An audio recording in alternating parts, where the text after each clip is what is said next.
দেশে বর্তমানে বার্ষিক এলপিজির চাহিদা প্রায় ১৭ লক্ষ টন। ২০৩০ সাল নাগাদ এই চাহিদা বেড়ে হতে পারে ৩০ লক্ষ টন। এই বিপুল পরিমাণ চাহিদার বিপরীতে রাষ্ট্রীয় মালিকানাধীন পতেঙ্গার এলপি গ্যাস লিমিটেডের বছরে সরবরাহের সক্ষমতা ২৫,০০০ টন হলেও পাওয়া যায় মাত্র ১৫,০০০ টনের কাছাকাছি। আর কৈলাসটিলা থেকে আসে ৮,০০০ টন। চাহিদার বাকি প্রায় ৯৮%ই পূরণ করছে বেসরকারি প্রতিষ্ঠান। ২০১০ সাল পর্যন্ত বাংলাদেশের এলপিজি বাজারে অপারেটর ছিল মাত্র ৬টি। ২০২৪ সালের জুনে এসে এই সংখ্যা ৫৮ হলেও সক্রিয় আছে ২৮টি অপারেটর। এর মধ্যে আছে বড় বড় শিল্পগোষ্ঠীও। ফলে এই খাতের পুরোপুরি নিয়ন্ত্রণ চলে যায় বেসরকারি সিন্ডিকেটের হাতে। এতে অস্বাভাবিক হারে বাড়তে থাকে এলপিজির দাম। এই সিন্ডিকেটের লাগাম টেনে ধরতে চায় সরকার।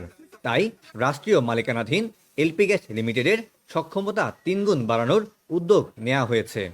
আমাদের ERL2 যেটা অনুমোদন হয়েছে, আপনারা সবাই জানেন ERL2, সেটা যখন চালু হবে ওখান থেকে আমরা একটা উল্লেখযোগ্য পরিমাণ এলপিজি পাবো।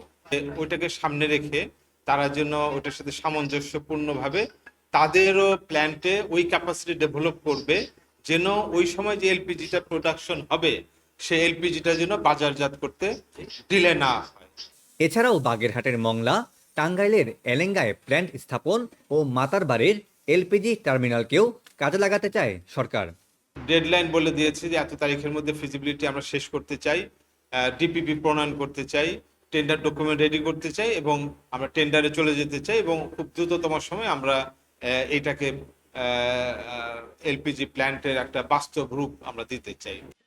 এই উদ্যোগকে স্বাগত জানিয়ে বিশেষজ্ঞরা বলছেন, এর মাধ্যমে এলপিজি খাতে সরকারের নিয়ন্ত্রণ কিছুটা হলেও প্রতিষ্ঠিত হবে।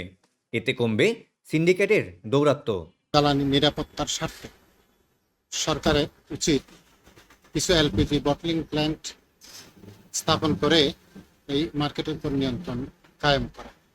এতে করে সরকারি এবং বেসরকারি উভয় ক্ষেত্রেরই প্রতিযোগিতামূলকভাবে দেশের মানুষ এই দামটা এনজয় করতে পারবে।